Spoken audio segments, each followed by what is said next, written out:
Какви са лечебните свойства на удрянето по барабани и как барабанния ритъм гони агресията? Ирина, добро утро!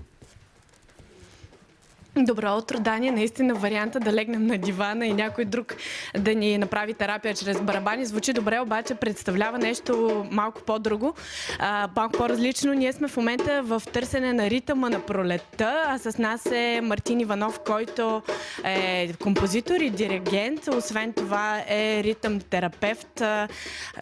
Ще разберем какъв е пулса на пролетта. Добро утро. Каква е силата всъщност на ритъма? Първо, честита пролет!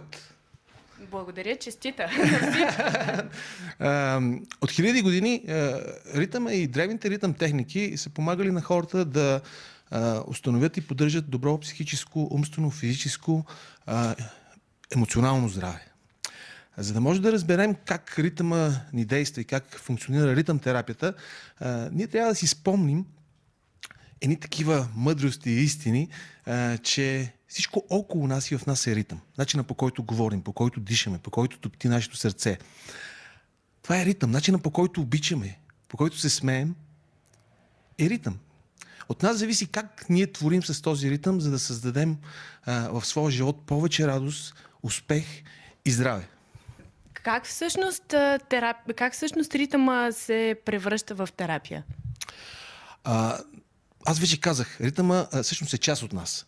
Въпросът е начина, по който ние се докосваме до този ритъм и в случая аз използвам ритъма и изразните средства на ударните инструменти да дам възможност на хората да си спомнят за тези неща, които са им необходими и да им помогнат да се справят с техния липса на баланс в ежедневният им ритъм.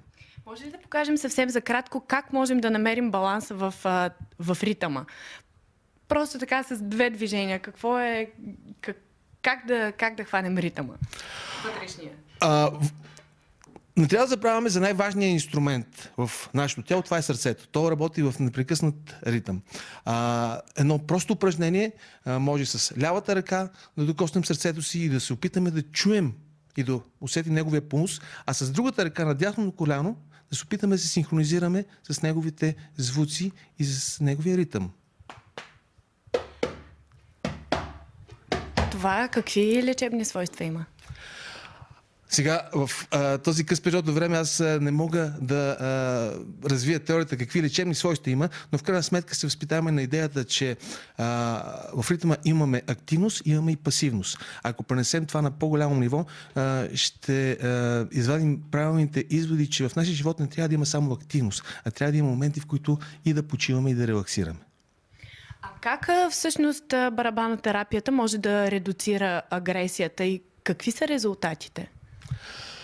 В последните години ние работим много сериозно върху идеята за намаляване на агресията и домашното насилие. Завършихме един проект с ромските общности в Югозападна България.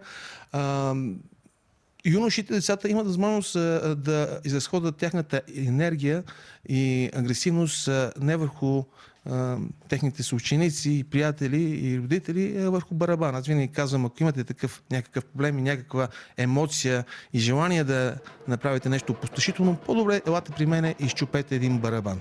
Няма проблем. Какви са наблюденията ви? Младите или възрастните хора се чувстват по-добре по време на барабанотерапия? Независимо от това какви хора се включат в сесиите, млади, възрастни, болни, здрави, независимо от социалния статус и образование, всички си приличат по едно в края на сесиите. Това са усмивките на техните лица. Всички го приемат по един същи начин, защото, както казах, ритъма е част от нас. Ние сме ритъма. 9 месеци в утробите на майките си ние сме били подложени под постоянният ритъм и пулс на нейното сърце. Ритъмът е закодиран в нас. И сега, всъщност, с пролета се поставя началото на ритъм в природата. Открива се цикъла, годишния сезонен ритъм и ние щеме или не щеме, трябва да се синхронизираме с тези промени. Обикновено се чувстваме така доста без тонус, изморени след зимата и ето и сега нас да се заредим с един позитивен, положителен ритъм, ако искате. Да, само след секунда, но казахте, че си тръгват хората с усмивка, но кажете как влизат, с каква всъщност емоция? Това обясних. Всъщност, независимо дали влизат предубедени, намусени,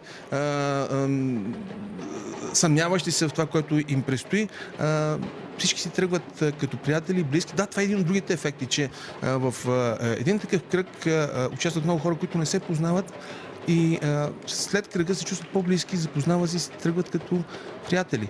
С позитивни чувства, че се е случило нещо, което ги доближава, дори без да се произнесла една дума, защото в нашите сесии всичко се случва невербално. Всеки един има възможност да изкара в пространството си неговия уникален вътрешен глас, дори и без да казва една дума. Ние сега за няколко секунди буквално ще се опитаме да направим кратка демонстрация на това какво представлява ритъм терапията, така че продължаваме по този начин.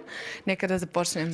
Само да кажа, че зрителите, ако искат, могат да се опитат с нас да се синхронизират. Те нямат тези инструменти, но могат да използват десния си, левия си крак и да потупват на колената си. Пак ще стане. Добре. Да. Ние обаче имаме барабани. Да. Едно яйце.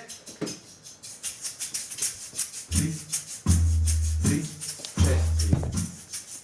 Сега ще включиме десния и левия крак. Аз ще дам знак. Десния на 1, левия на 2, десния на 3, левия на 4. 1, 2, 3, 4, 1, 2, 3, 4, 1. Свободната ръка на барабана. Свободната ръка прави удар само на 4. 1, 2, 3. 1, 2, 3. 1, 2, 3. 1, 2, 3. 1, 2, 3. Постепенно оставяме езикли на всяка тема. Продължавам с барабанен ритъм да завършим и да използвам това, което се случва на барабанотерапията, да го прати като специален поздрав за един много специален човек. Боряна Анева, един от нашите репортери, днес празнува рождения си ден, става на 18. Боряна, честит рожден ден, да си ни жива и здраве, все така луда.